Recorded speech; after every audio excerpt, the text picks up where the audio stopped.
ಹೆಬ್ಬಟ ಸರ್ಕಾರಿ ಶಾಲೆಗಳಿಗೆ ಉಚಿತ ಪಠ್ಯಪುಸ್ತಕ ವಿತರಣೆ. ಮಾಜಿ ಗ್ರಾಮ ಪಂಚಾಯಿತಿ ಸದಸ್ಯ ಆನಂದ್ ರವರ ಸಮಾಜ ಸೇವೆಗೆ ಮೆಚ್ಚುಗೆ.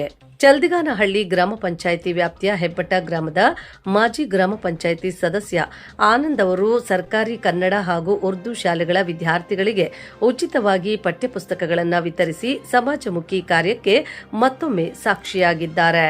ಕಳೆದ ಹಲವು ವರ್ಷಗಳಿಂದ ಶಾಲಾ ಮಕ್ಕಳ ಶಿಕ್ಷಣಕ್ಕೆ ನೆರವಾಗುತ್ತಿರುವ ಆನಂದ್ ಅವರು ಪಠ್ಯಪುಸ್ತಕಗಳು ಹಾಗೂ ಶೈಕ್ಷಣಿಕ ಸಾಮಗ್ರಿಗಳನ್ನು ವಿತರಿಸುವ ಮೂಲಕ ವಿದ್ಯಾರ್ಥಿಗಳ ಶೈಕ್ಷಣಿಕ ಪ್ರಗತಿಗೆ ಕೈಜೋಡಿಸುತ್ತಿದ್ದಾರೆ.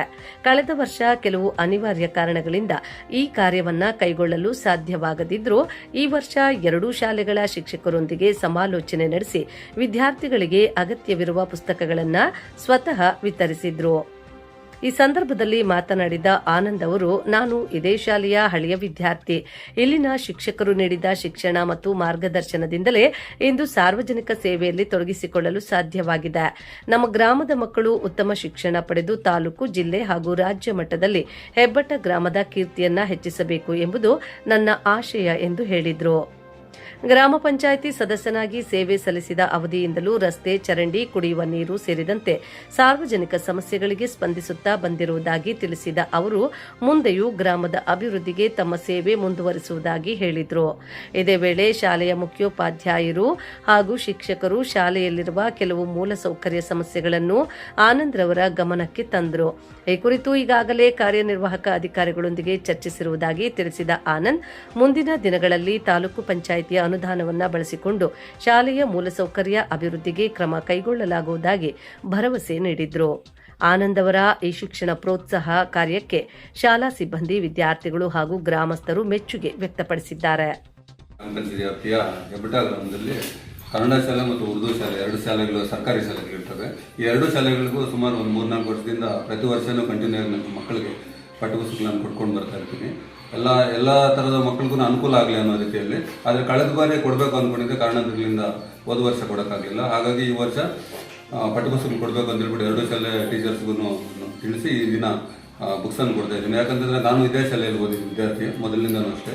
ಈ ಶಾಲೆಯಲ್ಲಿ ಓದಿ ನಾನು ಇವತ್ತು ಗ್ರಾಮ ಪಂಚಾಯತ್ ಸದಸ್ಯನಾಗಿ ಗ್ರಾಮದಲ್ಲಿ ಎಷ್ಟೆಲ್ಲ ಕೆಲಸ ಮಾಡ್ತಾ ಇದ್ದೀನಿ ಅಂತಂದರೆ ಇಲ್ಲಿನ ಶಿಕ್ಷಕರ ನಾನು ಕೊಟ್ಟಿರ್ತಕ್ಕಂಥ ಒಂದು ಶಿಕ್ಷಣದಿಂದ, ಆ ಜ್ಞಾನದಿಂದ ಮಾತ್ರ ಇದು ಸಾಧ್ಯ. ಹಂಗಾಗಿ ಇಲ್ಲಿ ಓದ್ತಾ ಇರೋ ಮಕ್ಕಳು ಕೂಡ ಅದೇ ರೀತಿಯೇ ಚೆನ್ನಾಗಿ ಓದ್ಕೊಂಡು ಮುಂದೆ ನಮ್ಮ ಗ್ರಾಮದ ಒಂದು ಹೆಸರನ್ನು ತಾಲೂಕು ಮಟ್ಟದಲ್ಲಿ, ಜಿಲ್ಲೆ ಮಟ್ಟದಲ್ಲಿ, ರಾಜ್ಯ ಮಟ್ಟದಲ್ಲೂ ತರಬೇಕು ಅನ್ನೋ ಆಸೆಯಿಂದ ಈ ಕಾರ್ಯ ಮಾಡ್ತಾ ಇದ್ದೀನಿ. ಕೊಡ್ತಾ ಇದ್ದೀನಿ. ಅದಕ್ಕೆ ಮುಂಚೆ 4 ವರ್ಷದಿಂದ ಕೊಡ್ತಾ ಬಂದಿದ್ದೀನಿ. ನಾನು ಈ ಬುಕ್ಸು ಕೊಡೋದ್ರಿಂದ ಈಗ ಗ್ರಾಮ ಪಂಚಾಯತ್ ಸದಸ್ಯರಾಗಿ ನನಗೆ ಆಯ್ಕೆ ಆದಮೇಲೆ ಗ್ರಾಮದಲ್ಲಿರ್ತಕ್ಕಂಥ ಸುಮಾರು ಕುಂದುಕೊರತೆಗಳು, ರಸ್ತೆಗಳಿರ್ಬೋದು, ಚರಂಡಿಗಳಿರ್ಬೋದು, ಬೇರೆ ಬೇರೆ ಸಾರ್ವಜನಿಕ ಪ್ರದೇಶಗಳೇನಿದೆ ಎಲ್ಲನೂ ಟೈಮ್ ತಕ್ಕಂಗೆ ಮಾಡ್ಕೊಂಬರ್ತೀನಿ. ಯಾವುದೇ ಸಮಸ್ಯೆಗಳಾಗದೇ ಇರೋ ಥರ ಎಲ್ಲನೂ ಕ್ಲಿಯರ್ ಮಾಡ್ಕೊಂಬರ್ತಾ ಇದ್ದೀನಿ. ಮುಂದೆ ಕೂಡ ಅದೇ ರೀತಿ ನನ್ನ ಗ್ರಾಮದ ಏನೇ ಇದ್ರು ನಾನು ಸೇವೆ ಮಾಡೋದಕ್ಕೆ ನಾನು ಸದಾ ಸಿದ್ಧವಾಗಿರ್ತೀನಿ, ಕೆಲಸ ಮಾಡ್ತೀನಿ. ಅದೇ ರೀತಿ ಶಾಲೆಯಲ್ಲಿ ಕೆಲವೊಂದು ತೊಂದರೆಗಳಿದೆ ಅಂತ ಈಗ ಮೇಡಮ್ ಅವ್ರು ನಮ್ಮ ಗಮನಕ್ಕೆ ತಂದಿದ್ದಾರೆ. ಅದನ್ನು ಈಗಾಗಲೇ ಯುವ ಹತ್ರ ಮಾತಾಡಿದ್ದೀನಿ. ಮುಂದೆ ಅವರು ತಾಲೂಕು ಪಂಚಾಯತಿ ಅನುದಾನ ಕೊಡ್ತೀನಿ ಅಂತ ಹೇಳಿದರೆ, ಕೊಟ್ಟಾಗ ಶಾಲೆನ ಇನ್ನೂ ಯಾವ ರೀತಿ ಡೆವಲಪ್ ಮಾಡಬೇಕು ಅನ್ನೋದನ್ನು ನಾನು ಮಾಡ್ಕೊಡ್ತೀನಿ. Thank you.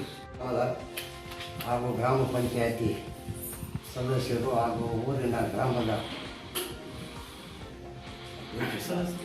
ಅನಂತ್ ಕುಮಾರ್ ಅವರು ಒಂದು 5 ವರ್ಷದಿಂದ ಮಕ್ಕಳಿಗೆ ಉಚಿತವಾಗಿ ಬಡ ಬುಕ್ಕು ಪುಸ್ತಕಗಳು ಕೊಡ್ತಾ ಇದ್ದಾರೆ. ಬಡ ಮಕ್ಕಳಿದ್ದಾರೆ ನಮ್ಮ ಊರಿನಲ್ಲಿ. ಹಬ್ಬದಿಂದ ಕಂಟಿನ್ಯೂದಿಂದ ಮಾಡ್ಕೊಂಡು ಬಂದರೆ ನಮಗೆ ಇನ್ನೂ ಒಳ್ಳೆಯದು. ನಮ್ಮ ಊರು ಬಡತನದಲ್ಲಿದೆ. ಚೆಂಗನಹಳ್ಳಿ ಗ್ರಾಮ ಪಂಚಾಯತಿಯಲ್ಲಿ ಯಾವ ಸೌಲಭ್ಯ ಇಲ್ಲ. ಇನ್ನೂ ಸದಸ್ಯರಾಗಿ ಇವಾಗ ನಮಗೆ 2 ವರ್ಷ 3 ವರ್ಷದಿಂದ ಕೊಡ್ತಾ ಇದ್ದಾರೆ. ಹಿಂಗೆ ಕೊಡ್ಕೊಂಡು ಹೋಗಿ ಅಂತ ನಮ್ಮ ಆಯಾ ಇದ್ದಿದೆ. ಎಷ್ಟು ಸ್ಕೂಲ್ ಕೊಟ್ಟಿದ್ದಾರೆ ಅನ್ನೋದು ಗೊತ್ತಿಲ್ಲೇ ಹೇಳ್ತಾ ಇದ್ದೀನಿ.